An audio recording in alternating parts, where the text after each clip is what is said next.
something really interesting that I remember hearing about is how you ended up kind of gaining Moy as a mentor. I kind of want you to walk through that story for us real quick and just like tell us about that, because I think that's something really important for breakers to hear.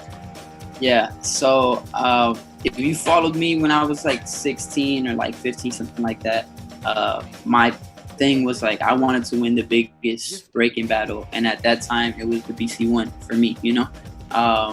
Of course, as of now, I think that there's bigger competitions. That's my opinion. But when I was 15, 16, that was like the biggest one, and I wanted to win it, man. I wanted to win it. And if you heard what I was saying on the Break Free, the online battle they were doing, yeah, I said, I wanted to be the best and I wanted to beat the best. And at that time, man, BC1 had the illest competitors. It wasn't just whoever. Like, whoever was on that bracket at that time, you knew who they were.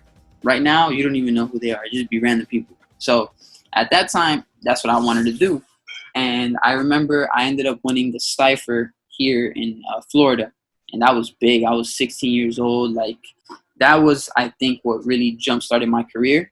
Because I beat some of the best, dude. I beat some big dudes. If you go back to that Cypher battle, Zeku for Lauderdale Cypher, man, I took out some names at 16. And I remember, like, going into that one because I did 2 BC1s prior to that one. And I was so focused. And, I was training up until the day of the competition, like, even in the hotel. And I would lose first, second round. This third one that I ended up doing, I remember telling my whole team, I was like, you know what, man? The week before, I'm just going to move. Like, I'm just going to dance, like, somewhat keep my body warm. But I want to enjoy this, It's here. It's not in Orlando. It's actually here in Fort Lauderdale. It's closer to Miami. I was like, let's go up to Fort Lauderdale, stay in the hotel, have fun, enjoy the beach, enjoy the pool. And I remember just, like, having fun with it. And me having fun with it was what actually led me to winning. Like, I won that one without being so lasered in, Like, I did all my work already before. I felt like, you know what, all the work is done. Let's just enjoy the experience because, I could win, I could lose. I'd rather leave with an experience. So I win that one, and I get into the North American Finals. Mind you, again, this was full of heavy hitters. And it's crazy that I think about it. Some of those guys that were there at that time with me were nobodies just like me, and now they're known in the scene. And I remember thinking to myself, like, all these guys are like over 20 years old at least. I was like 16. I was a little kid. Mind you, my mind was always a little bit more mature. And I remember they told me, like, all right, your first battle is going to be against Moy. At this point, I don't know who Moy is at all. I think when they told me who it was, I was in Holland when they told me for IBE, and they were like, "Oh, Moy is the person you're gonna be battling." And in my mind, I'm like, I don't know who Moy is. And I was like, whatever. I was like, better for me. That's what I said in my mind. Like, oh, better for me. I don't know who Moy is. So I remember when they announced it, it was like 4 a.m. in Holland, and I just started to work out. And I made a post, saying like, "Oh, it doesn't matter who it is. It doesn't matter what name you got. Like, I'm here to win, boss up." And Moy actually messaged me, and he was like, "Hey, man, I'm just letting you know that I'm doing this, for the fun of it. Best of luck." And I remember, again, at this time, I'm super aggressive. I'm super, like, everybody doesn't like me. And I remember, like, looking at that message, like, oh, he's just trying to get in my mind. I was like, nah, I just kept training. So then we end up getting to the battle. And this is something that a lot of people don't know. I don't know if I said it in that other interview, but we were supposed to do something to each other that battle. So I was supposed to step on a monster can, like, go out and step on a monster can, and he was going to sign his monster hat and throw it at me in that battle. Mind you, we didn't do any of that. Like, both of us just didn't do it for some reason, bro. Like, this is like destiny. We both didn't do that. We ended up battling each other, and he ends up beating me first round. Like, he smoked me. He definitely smoked me. It was a lot of pressure for me to handle at that age. I was young, man. I remember, like, the lights, everything. I was doing interviews every single day for hours. And he's a veteran in the game, dude. That was a usual day for him. And yeah, dude, he beats me first round. And I remember I walk outside and I'm crying, and I'm like, damn, like how do I come this far to just lose first round? And I remember I went home and I sat on it for like 2 days, 3 days, and I was talking to my boy Fusion, and I was like, man, you know what? I'm gonna hit up Moy. I want to see if he'll train me, because I was impressed, you know, like he did amazing, and people were like talking about his age and all this stuff, and dude, he was moving like he was 21 years old, like, dude, he was amazing, you know. It's timeless. Yeah, it's crazy. And I remember I hit him up, and I was like, yo, Moy, you know, thank you for the battle. I just wanted to know if there's any way that I can go and train with you, you know, if you would train me. Mind you, I didn't know what the answer was going to be. You feel me? And he replies back, and he's like, man, of course. Like, this means so much that you would reach out to me and all this stuff. And I was like, damn, perfect, you know? So then I go and I fly to Houston. Mind you, I'm not sponsored at this moment. Nothing. This is all coming out of my pocket. The flights are like $150, $200. At 16 years old, to be having that money, you know, wasn't easy. You know, I had to really work for that money, street performing, doing other things. And I get to Houston, man. Mind you, I'm going into a place that I don't really know these guys. Like, I don't know them. All I know is Moy for his breaking, you know? And the entire Houston scene from their end, like the whole break-free scene, man, they just welcomed me with open arms. His family, his wife, his kids, like, they were just genuine people. And I remember, like, just getting there that first day and hanging out with him, and I remember thinking, like, damn, this feels right, you know? Like, this feels like the circle of people that I would be with, you know? And that influenced my decision into being a part of Monster, because I don't care how much you pay me. I really don't care. My biggest thing is, can I work with you, you know? Because if I can work with you, don't worry about it. I'm going to build my price. That's fine. I'm going to build my value. But I can't do that if I'm working with people I don't even really speak to, I don't get along with. I have to be able to work with you and coexist in the same working space, you know?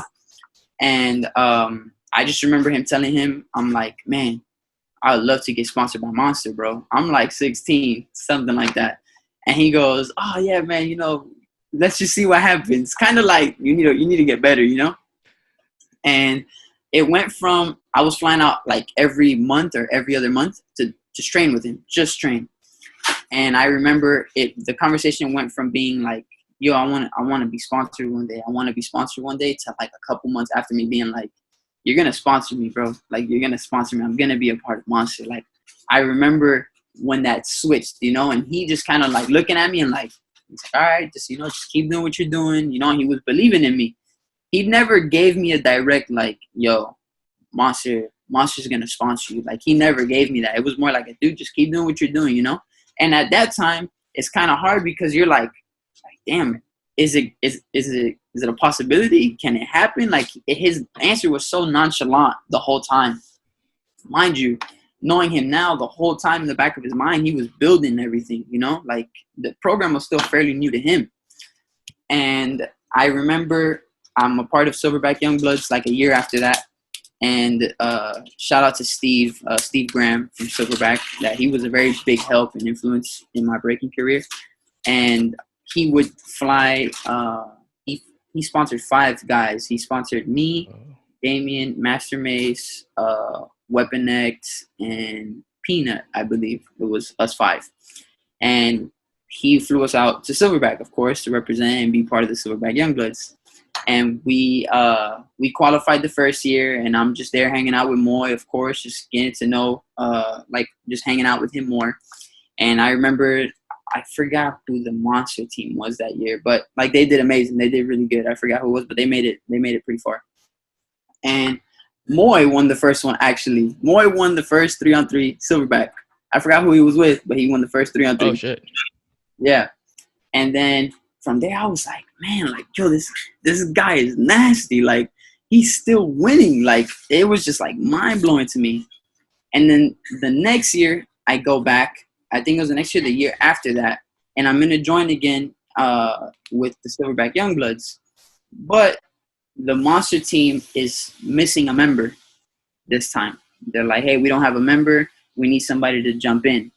And you know, there was, of course, like a little bit of a disagreement between me and the Silverback Youngbloods.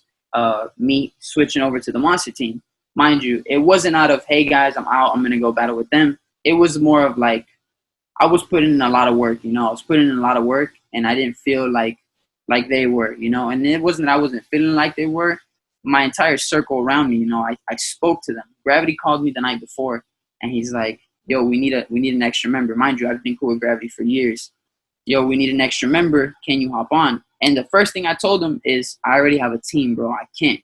And I remember speaking because my whole crew flew out with me for that silverback, and being like, yo, what do I do? You know, I'm such a loyal person. Like, this is a hard decision to make. And they were like, if your team was holding it down as much as you were, then we would understand. They're like, and I remember my best friend, this is what made me make my decision. He goes, bro, even if I was holding it down as much as you were and you got that offer, I would make you go battle with them. He said, because once you get your foot in the door, you're going to bring everybody with you. That's the type of person you are. I remember him telling me that. And I just looked at him and I was like, bro, you're 100% right. Like, you're right. So I ended up going with the Monster team. I go with the Monster team, and we end up making it all the way to semifinals. We took out big heads. Like, we took out some crazy good people. And it was me, Jeremy, and Gravity. And then I remember coming off of the stage after we lost. And I remember I won. I got picked for one of the top power movers right after the 3-on-3. They did a power move cypher, and I got picked. That. And I got picked. I was just so pumped, dude. And I go over to our brand manager, Jose Gonzalez at that time. He's the brand manager for Monster. And I tell him he had somebody else in mind to sponsor. He had somebody else in mind. And I go up to him, and I was like, listen, man, I know that you're looking to sponsor this guy, but he only has like 5 years in him. I have 20, so you let me know who you really want to sponsor. And I just walked away. Damn. And then he told more like, I want to work with that kid. So then as soon as I turned 18, man, they blessed me. They offered me a contract, and from there on out, man, we've built such an amazing program. You know, everybody that's on the team now, Moy, Gravity, Jeremy, Kareem, Pocket, Jeffro, Tata, Maka, JK, and Kenny. Like, man, it's just, I don't know. Hopefully I didn't miss nobody, but it's just an amazing team now, dude. They went from being like 4 guys to 10 members, signing B-girls, signing the freaking poster child, the break-in, Ken Swift. Like, it's just crazy. Crazy story. Stupendous, yeah, for real. All of you guys have been holding it down. And there's a few things I want to take away from that, because first of all, I feel like everything you just said in this like last 10 minutes could be like a full ass like 2-hour documentary and make a great movie. I honestly believe that'd be great. So I really appreciate you sharing this, because you can I'm gonna remember that however you want. It's just I'm giving you, since, bro, trust me, I believe in what y'all doing, and I've never given anybody like this much info. Like, y'all gonna be like my main source of like information. Like, whenever something happens, I'll sit down and talk with y'all. So then y'all can have that. Zeku. Definitely.